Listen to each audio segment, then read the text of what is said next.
Qəlbimdə güzüldükcə saxlayam. Bəlkə bundan ağır günlərə sürüyük, səndə ehtiyar söz saxlayam. Uzaqdan təpiyib çıxmana nə var? Arxadan cırıb tutmana nə var? Pislik döyüşlərdən çıxmana nə var? Çətin döyüşlərə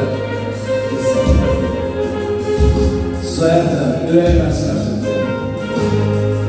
Həqiqətin səsi mənim səsimdir. Ay bəli, etibar eləsindir, yoxlar eləsindir. Məmları dövləti